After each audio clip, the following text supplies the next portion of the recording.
আজকে আমার বড়ই মনে পড়ে বাংলাদেশ প্রকৌশল বিশ্ববিদ্যালয়ের কৃতি ছাত্র আবরার ফাহাদকে।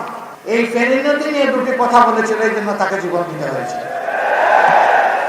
ফেনীবাসী, আবরার ফাহাদের রূহকে আপনাদের কাছে রেখে গেলাম। যতদিন ফেনী দুনিয়ায় বেঁচে থাকবে, আমার অনুরোধ থাকবে আপনারা আবরার ফাহাদকে আপনাদের কলিজায়, আপনাদের হৃদয়ে একটু জায়গা দিয়ে রাখবেন। সে আপনাদের কথা বলেছিল, সে দেশের ন্যায্য প্রাপ্যতার কথা বলেছিল। এই জন্য যারা আধিপত্যবাদের দূষর এবং যারা আধিপত্যবাদের দালাল, তারা তাকে সহ্য করতে পারে না। মহান রবের দরবারে দোয়া করে, আল্লাহ তুমি আবরার ফাহাদকে মুহাক্কিক শহীদ হিসাবে কবুল করো এবং তার কবরের সাথে তোমার প্রিয় জান্নাতের একটি জানালা করে দাও। আরো 12 জন যারা শহীদ হয়েছে, তাদের কবরগুলাকে তোমার জান্নাতি নূরে তুমি প্লাবিত করে দাও।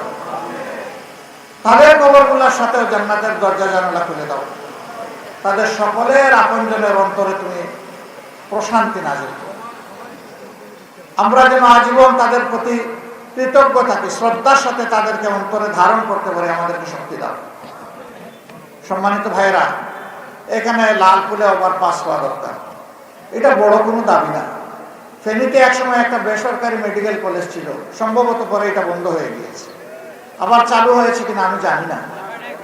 হয় না, আমরা ঘোষণা দিয়েছি 18 কোটি মানুষের দেশে 64টি জেলার কোন জেলা মেডিকেল কলেজ থেকে বঞ্চিত হবে না ইনশাআল্লাহ, এবং এটি হবে সরকারি মেডিকেল কলেজ।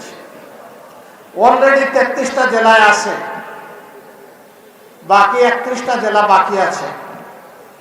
আল্লাহ তাআলা এই দেশবাসীর যদি সেবা করার সুযোগ আমাদেরকে দেন, ফেনী ইনশাআল্লাহ তার পাওনা পেয়ে গর্বিত হবে, ফেনী বঞ্চিত হবে না। এর পাশাপাশি এও আমরা ঘোষণা করেছি, প্রত্যেকটি জেলা হেডকোয়ার্টারে বিশেষায়িত হাসপাতাল ক্রমান্বয়ে চালু করা হবে ইনশাআল্লাহ। সেই হাসপাতালের উপাদান তৈরি করার জন্যই মেডিকেল কলেজ প্রয়োজন।